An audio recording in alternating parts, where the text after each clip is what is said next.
I don't know which one to say because at the time I'm recording this video is pretty late. I think the time should be um past 3. Past 3, 30 minutes past 3. The cock crowed. Okay, so it's past 3 and I'm here, I'm working. I want to assemble these cakes behind me. So I'm just like, why not bring you guys along?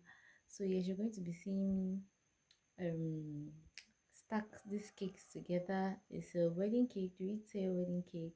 So that's what you're going to be seeing in this video. Okay, see, I'm working hard. I've not slept like oh my god, sleep now is very far-fetched from me. Anyways, we move. Now the first thing you want to do is put a little bit of buttercream on the cake board before you actually start stacking your cakes, so that it acts as security to help your cake not to move around on the cake board while you're working on them. Then you start putting the cake now on it one after another, making sure you sandwich each cake with some buttercream. This is acting as glue to the cakes. So when you're done with that, you have to trim the cakes. There are so many ways to trim the cake. I'm just showing you guys in this video one or more ways you can achieve whatever you want to achieve. So you have to trim your cake, and the reason for cutting a little bit of piece before using your serrated knife to go round the cake is so that you have a view. You know that you're not going too deep into the cake or too shallow out of the cake. So that's why you cut that little piece. Then you repeat the process back and forth till everything is fine and looking okay. And don't worry, nothing is wasted. Yeah, you're still going to have use for these parts you have trimmed, so just keep them aside. You're going to need them later. Then you put your knife on top. As you see me doing, it's just to make sure that the cake is leveled. You're sure that it's one side is not higher than another. That's the reason for that.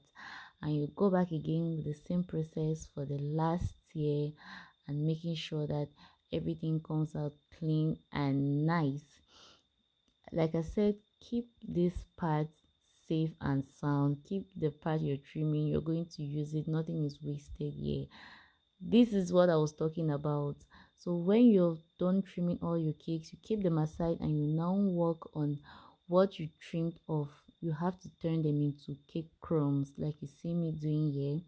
I'm just using my hands to turn them into cake crumbs. If you know any other way you want to turn it into cake crumbs, definitely go ahead. The end point is that you just have to scatter it and make it cake crumb. Yes, so that you can mix it with your buttercream. So this is what I'm working with. As you can see, I have to mix them, both the chocolate cake and the other flavor, just to give you a combination of various flavors. So this is the consistency of buttercream you want to work with. Your buttercream should not be too thick, because you know you're adding solids into it, which is going to absorb moisture, and you still need that moisture for your fondant to stick on the cake. So that is it. And I'll advise you add your cake crumbs in bits and pieces, so that you are seeing the consistency. It doesn't get too thick for you to handle, and it doesn't get too light for you to handle. That's why you divide your cake crumbs into batches, and you're adding and you're mixing and you're looking at the consistency till you get the perfect consistency and quantity which you need to cover up all your cakes. Here you see me adding some milk. That's because I just like doing my things extra. I like flavoring, and I wanted to get this exact consistency that you see me here with, because that was the consistency I wanted, and I wanted a little bit of flavor and just to make the cake yummy. Okay, this is my secret ingredient I'm sharing with you guys, but because I love you, I'm going to share it. So yes, then you cover now your cakes with the crumb coat. This is what they call crumb coating on the cake. You cover it now with what we just did, making sure that everywhere is covered. That's why I said you needed your buttercream not to be too stiff.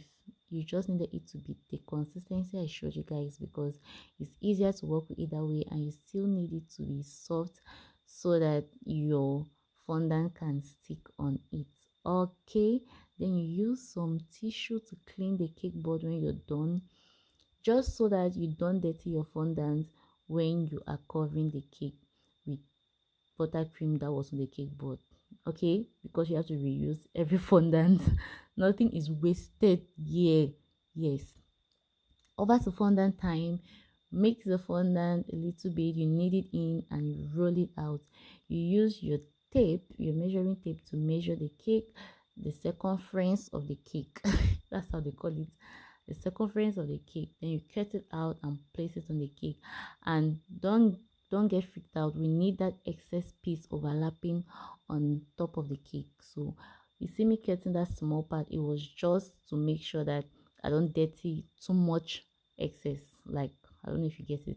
Then you roll out your straight strip of fondant to cover up the the round the cake.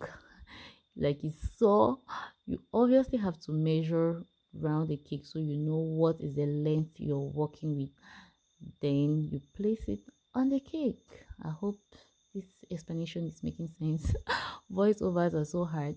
So you see me pressing in here with my smoother, fondant smoother. That was what I was talking about. We needed the excess. We needed that excess overlapping on the top of the cake so that you press it in and it comes with what you use to cover around the cake.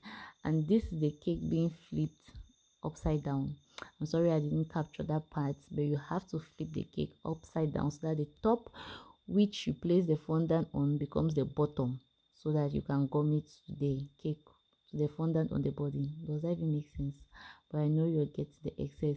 This is me now trying to flip it back to how it was originally after I have gummed the two fondant parts together. And so you have to repeat the process for all the other cakes. On this other cake I used a different method.